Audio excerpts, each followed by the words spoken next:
I remember I was in a room with Dave Chappelle, and he said, sometimes silence is better than a laugh because they're listening. And he goes, it's so hard to get a room full of people just to listen.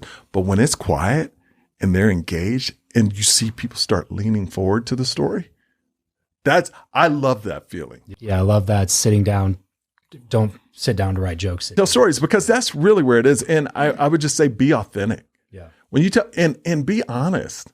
Yeah. You know, like, I see so many, I'm on the news so much, you know, like when I go to different cities and I see great newscasters and I see people that read the news with no empathy. They're just reading a teleprompter. And the people that are in the big markets, a lot of them can read that teleprompter, but you actually feel like they care. Sure. You know what I mean? And that's the difference in story. That's great storytelling. And then there's some that are just telling a story. That's a big difference.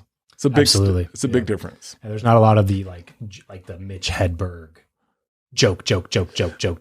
Like I love Sam Morril, Mark Norman. Yeah. Right. But I feel like they're great. They're great. But that's not me. And I would never try to be that. They are joke writers. Well, it's funny. Anytime they do the, what's that on Joe Rogan? They do Protect Our Parks. Yeah. And they bring on Shane Gillis and Mark Norman. And the whole time, Mark Norman, like, here's a word and spits out just like this, the most corny dad joke. Yeah. But it's just, he's like, I can't help it. Can't help it. It's just who I am. You know what I mean? And that's the way comedy. His brain. Yeah, comedy. That's the way his brain works. Yeah, right. You know, and it's interesting because different people, different comic styles. Like me, I could never be that quick. And I respect that so much. Yeah. But I'm a dude that would like sit down, see something happen, and create a 10-minute story about it. And give you every detail, but make it funny. You know what I mean? That's Dave Chappelle is phenomenal. Mastered and rewritten the art of storytelling, it seems. It's pretty amazing. I was listening to his, I believe it was called 846, the one about George Floyd. And I was on, I forgot, Spotify maybe, but this is the one that wasn't on Netflix. This was his practice show. And it just popped up on my Spotify.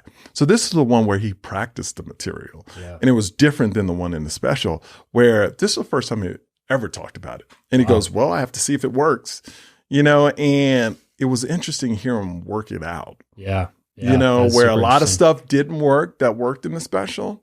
But that's what I love about comedy. You got to try it. And this is why I love comedy more than any other profession. You actually have to do it to know if it's funny.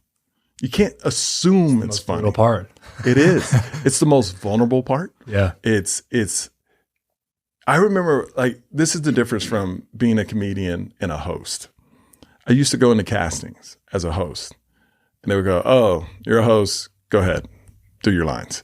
Now they go, oh my God, I saw your clip, or oh my God, I saw you here. You're so funny. So excited to have you in this casting. Go for it. Yeah. Just the respect level of if you're a good comedian, because the industry knows that's the tough. You by yourself on a stage entertaining people for an hour.